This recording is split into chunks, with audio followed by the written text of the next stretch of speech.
இன்றைக்கி நம்ம வெப்சைட்டை வந்து டெவலப் பண்ண போகிறோங்க என்னோடய ஆன்லைன் ஸ்டோருக்கு. ஸோ அதையும் நானே தான் பண்ணுறேன். ஸ்டார்ட் அப்னால எல்லாமே நம்ம தான் பண்ணி ஆகணும். வெளியே அவுட் சோர்ஸ் பண்ணி பண்ணோன்னா இன்னும் குயிக்காக பண்ணலாம். பட் ஃப்ரீடம் இல்லைங்க, ஃபினான்ஷியல் ஃப்ரீடம் இல்லாதனால நானே பண்ணுறேன். ஸோ வாங்க போவோம்.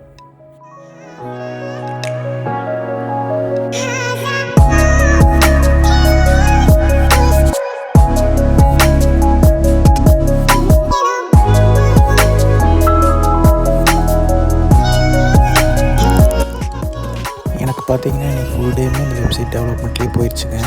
ஏன்னா ரொம்ப அதிக ஒர்க் இருக்குங்க. டொமைன் வாங்குறதுலேருந்து அதை கொண்டு வந்து கரெக்டாக இன்டெகிரேட் பண்ணிங்க, ரூட்டிங் பண்ணி அந்த தீமெல்லாம் செட் பண்ணிங்க, ப்ராடக்ட்ஸ் ஆட் பண்ணி பயங்கரமான ஒர்க்குங்க இன்றைக்கி ஃபுல் டே. என்ற குருநாதர் ChatGPTக்கு தாங்க நான் இந்த தருணத்தில் நன்றி சொல்லணும்னு விருப்பப்படுறேன். சரி, இன்றைக்கி நம்ம பண்ணதோட ஒரு சின்ன சாம்பிள் தான் நீங்கள் பார்த்துட்ருக்குறதுங்க. கரண்ட்டாக நீங்கள் இந்த ஸ்டோரோட டொமைன் டைப் பண்ணி பார்த்தீங்கன்னா பாஸ்வேர்ட் ப்ரொடெக்ட் பண்ணியிருக்கோங்க. ஸோ நான் கூடிய சீக்கிரம் இதெல்லாம் ஒர்க்கெல்லாம் முடிச்சுட்டுங்க லைவ் ஆக்கிடுவேன். அதுக்கப்புறம் நீங்கள் எல்லாருமே டேரெக்டாக என்னோடய ஸ்டோரில் வந்து வாங்கிக்கலாங்க. தேங்க்யூ ஃபார் வாட்சிங் மக்களே. மீண்டும் நாளைக்கு இன்னொரு விழாவில் சந்திப்போம். பாய்.